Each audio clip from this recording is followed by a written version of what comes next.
Bardella is a former spokesperson for Breitbart News. I'll start with you on this, Robert. Give us the play-by-play of how Bannon lost his gig. It came sudden today at Breitbart's headquarters.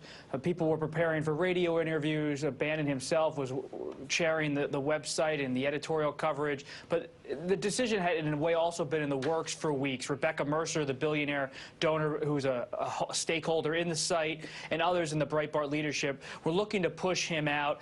They wanted to move away from Bannon as being this omnipresent person running the whole operation. And you reported, or you tweeted out earlier today, that per people close to Bannon, he is wistful, but has referenced Thomas Cromwell in recent days, knowing that Cromwell guided a king, but it never lasts, and Cromwell was eventually sent to the Tower.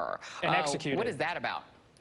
Well, when I was doing my reporting today with my colleagues, Just Dawsey and Paul Farhi, we were trying to really get a sense of what's happening inside of the whole Breitbart world today as this drama unfolds, this battle with the White House. And people say Bannon keeps talking about history, and he's mentioned Thomas Cromwell, who's an advisor to a British king, and he eventually was sent to the Tower of London and executed. And Bannon's reason for that, they tell us, is that he sees himself as a revolutionary figure who guided a president, but he never really saw it as something that would last. Well, so he thinks quite highly of himself. Does he have to move out of the Breitbart residence where he lives? We've been looking into that. It's hard to say exactly what Bannon's next step will be. He does run a political operation, a C4 group, and he's going to try to perhaps move forward in 2018, but it's going to be a real challenge, Joy, to see if Steve Bannon can have a presence in the Republican Party, because President Trump is such a dominant force, and he doesn't want Bannon there. Yeah, so Kurt, you know, we have come to know, though, you know, over the past 18 months or 2 years, Steve Bannon as this very haughty figure, thinks highly of himself, and likes to talk in very tough guy terms. This was Bannon from the Weekly Standard just back on August 18th after his White House exit. It's just after he left, and he said, "I feel jacked up. Now I'm free. I've got my hands back on my weapons." Someone said, "It's Bannon the Barbarian. I'm definitely going to crush the opposition. There's no doubt. I built an effing machine at Breitbart. Now that I'm about to go back, knowing what I know, and we're about to rev that machine up, and rev it up we will do." Is that a person that is capable of being deflated? Do you think that his ego has been checked? No, I think Steve, much like his former boss, Donald Trump, is a textbook narcissist. And he believes that the more that they punch at him, the more that he goes down, the harder he'll fight to come back. He is kind of that street fighter. And he talks about how he built at Breitbart the so-called Fight Club. That's what they would refer to themselves as.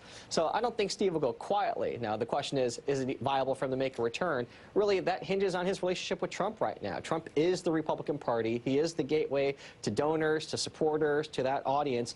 If Bannon can try to find his way back into Trump's good graces, he might have a second, third, fourth lease on life. But that's really the ultimate question. And do you, I mean, how could he possibly think he could do that? I mean, he accused Donald Trump's son of treason.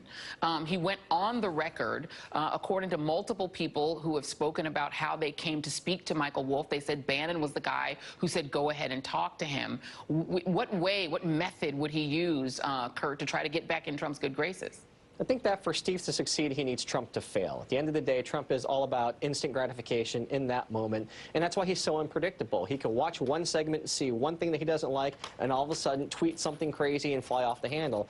The Mueller investigation is a dark cloud that really is hanging over this presidency, and as that cloud continues to darken and unfold, that could create a lot of chaos and instability in the Donald Trump world, and he could become very disenchanted very quickly with his current cast of advisors, start reaching out to outside people outside the White House, and I suspect that Steve Bannon will be right there trying to whisper in Trump's ear, telling him, "This is what people are serving you right now, this is what they're doing wrong, here's what you should be doing," and try to use the chaos of failure that could be around Trump in the Mueller investigation to get back into his good graces. And Robert